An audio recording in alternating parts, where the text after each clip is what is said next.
Audio Jungle.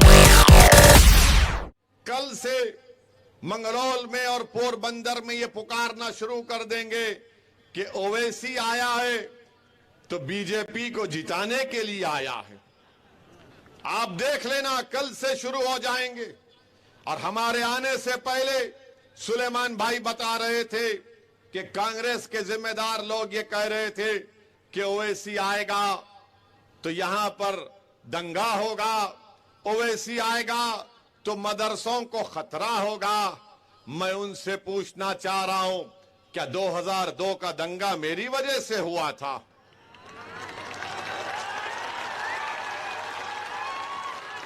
जब कांग्रेस की सरकार थी गुजरात में तो 1969 का दर्दनाक दंगा मेरी वजह से हुआ था। 1980 का फसाद मेरी वजह से हुआ था। बाबरी मस्जिद की शहादत के बाद जो फसाद हुआ मेरी वजह से हुआ। मैं हमारे कांग्रेस के जिम्मेदारों से कहना चाह रहा हूं, इस तरह की बकवास मत करो, सियासी तौर पर मुकाबला करो। मगर मैं खुश हूं कि अभी हमने अपना सफर का आगाज किया पोरबंदर, सौराष्ट्र में और मंगरौल में, तो कांग्रेस पार्टी के पेट में दर्द शुरू हो चुका है। ये हमारी कामयाबी की पहली निशानी है। ये हमारी कामयाबी का पहला सिग्नल है।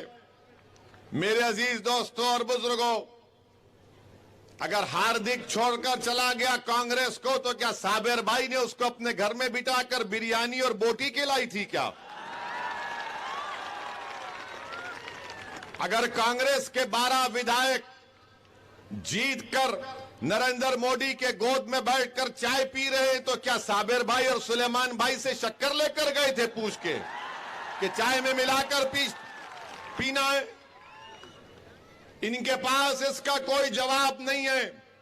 मगर डर और बीजेपी और कांग्रेस को क्या है?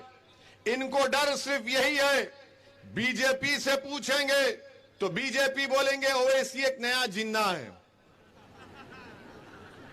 इनको ये नहीं मालूम, बीजेपी को ये नहीं मालूम कि जब मुल्क की आजादी की लड़ाई लड़ी जा रही थी तो ओवैसी की तरह मुसलमान जिन्ना के खिलाफ उस वक्त भी थे और आज भी हैं।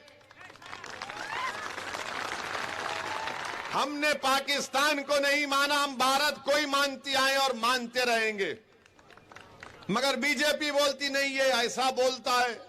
अरे अगर बोलने की वजह से तुमको दर्द हो रहा है तो जवाब दो ना, मैं जो कह रहा हूं।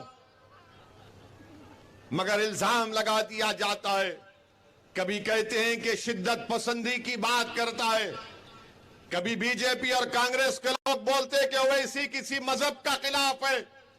मेरी एक तकरीर दिखाओ। मैं राजनीति में पिछले 27-28 साल से हूं। मैं 2 मर्तबा का विधायक था और अल्हम्दुलिल्लाह अल्लाह ने मुझे 4 मर्तबा रुकने पार्लियामान मुंतखब करवाया। मेरी तकरीर का एक जुमला दिखाओ जो मैंने किसी मजहब के खिलाफ कहा है तो बताओ मुझे। मैं किसी मजहब के खिलाफ ना था, ना हूं, ना कभी रहूंगा इंशाअल्लाह ताला। हां, मैं मोदी के खिलाफ था और जब तक जिंदा रहूंगा मोदी के खिलाफ। मैं आरएसएस के खिलाफ था और जिंदगी भर आरएसएस के खिलाफ रहूंगा। गांधी को मारने वालों के साथ मैं कभी था ना कभी रहूंगा। मैं गांधी के मारने वालों को भारत का सबसे बड़ा दहशतगर्द कहता और कहता रहूंगा। मैं कांग्रेस के खिलाफ हूं और रहूंगा इसलिए कि कांग्रेस ने ही मुसलमानों का और दलितों का बेड़ा गर्क किया। यही कांग्रेस ने मुसलमानों को बर्बाद किया। मैं जानता हूं कांग्रेस पार्टी को, जितना करीब मैं था कोई नहीं था कांग्रेस पार्टी के। जब आंध्र प्रदेश रियासत थी, बल्कि जब चंद्रबाबू नायडू चीफ मिनिस्टर थे और नायडू ने वाजपेयी हुकूमत की का साथ दिया तो हमने उनके खिलाफ काम शुरू किया था। मैं कांग्रेस को अच्छी तरह जानता हूं और कांग्रेस पार्टी और बीजेपी नहीं चाहती कि भारत में दलित और मुसलमानों की एक पॉलिटिकल लीडरशिप उभरे। ये दोनों पार्टियां ये चाहती है कि इनको डराओ, इनको उलझा कर रख दो इनके मसाइल में, इनको बताओ कि तुम्हारी गर्दन का खतरा है, तुम्हारे फुला घर का खतरा है। मगर मैं आपसे कह रहा हूं कि आपको डरने और घबराने की जरूरत नहीं है। अगर हम डर डर कर जिंदगी गुजारेंगे तो हम क्या छोड़ के जाएंगे अपने बच्चों के मुस्तकबिल के लिए? बताओ बताओ, कौन उनकी लड़ाई लड़ेगा? तो आज आपको उठकर मुत्तहिद होना पड़ेगा और इत्तेहाद की ताकत और कुव्वत के बलबूते पर हमको अपनी मसाइल को हल करना पड़ेगा।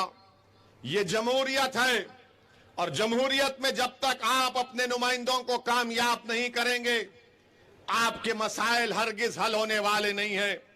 मेरी इज्जतदार मां और बहनों,